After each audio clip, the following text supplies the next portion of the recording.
I'm going to explain how to fix a Google Ads account suspension for public figure impersonation.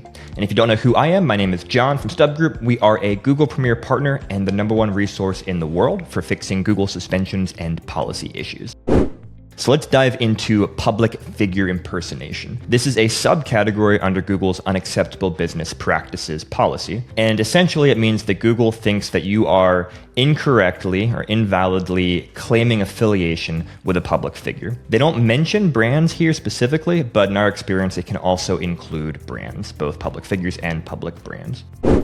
So there's already a lot of legal issues with pretending to be affiliated with someone you're not. So obviously you shouldn't be doing it, but then Google also has this policy. So I'm gonna walk you through how it works, as well as some examples of situations we've dealt with where we've helped businesses fix this policy suspension and get back online with Google.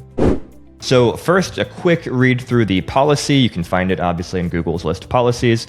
Pretty straightforward. You're not supposed to pretend that you are affiliated with someone like a government official, an entertainer, athletes, online influencers, CEOs, etc. And I would say one of the big areas that we see businesses running afoul of this right now is using AI generated videos of famous people, or making it look like a famous person is talking about your product or your brand. Obviously that's not legal, and that is not compliant with Google's policies either. So if you are doing this, if you are pretending to be affiliated with someone that you're not, obviously that's why you're suspended and you need to stop doing that. It's pretty straightforward. But often what happens is Google incorrectly flags advertisers, and that's what we're going to dig into here in this video. So there are a couple of things that you can do to try to make it less likely that you get flagged, as well as to make it more likely that you can get an appeal accepted if you have been flagged already. So first of all, if you're using someone's name in your website, in your ads, whatever, have as much proof as you are able to on your website to back up the fact that you actually are affiliated.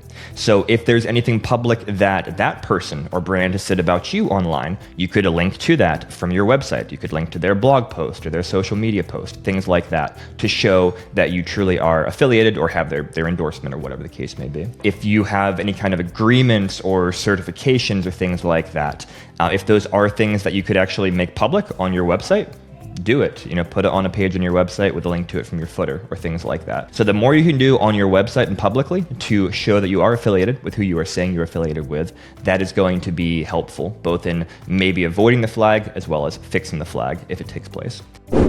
And then the second thing is to be sure you have as much documentation as possible proving that you have this affiliation. And obviously there are things that you won't be able to make public online. A contract with this person, for example. However, if you do get flagged by Google, those are things that you can and should submit to Google as part of your appeal process to prove to them that you are authorized to use the name or the endorsement that you are using in your ads or on your website. So those are all important things. Have as much documentation as possible, put as much of it on your website as you can. And the most ideal thing is, again, if this other person is actually posting about it on their socials or their website, that can really help your case. Now, there are situations that we've dealt with that don't even fall necessarily into those camps. So let me give you 2 examples of situations that we fixed. The first example was someone who was running a business that was related to Amazon KDP, and they weren't claiming an affiliation they didn't have. The way that they were talking about this program from Amazon was accurate and legitimate on their website, but they were using those letters KDP in their domain, and that is a trademark from Amazon, and their content was related to Amazon. And so Google understandably kind of decided that people could be confused and think that there was maybe an official relationship or just something more than there actually was. And so in that situation, the client actually had to create a new domain. Then we had to go through the process with Google of explaining what we're going to use moving forward, we're going to use the old domain, and so forth and so on. And ultimately, we were able to get that suspension reversed. A second example is a situation where we're working with someone who would qualify as a public figure. They have a following, their name is known, written books, things like that. And they had created an ad account and kind of a separate website for a specific type of advertising they were doing. And they were using their name related to that. And so Google flagged that, not realizing that it actually was officially the person whose name was being used. And they thought it was a third party that was pretending to use this person's name. And so in that case, we had to prove to Google that it actually was the person whose name was being used, who was actually authorizing this website and these ads being run. So those are just two examples of how we fix this issue. There are others we've worked with as well, and there are all sorts of nuances as with all of Google's policies. So if you are facing a suspension for this reason or any other reason and would like some expert help in fixing that, please reach out through StubGroup.com and we'd love to help.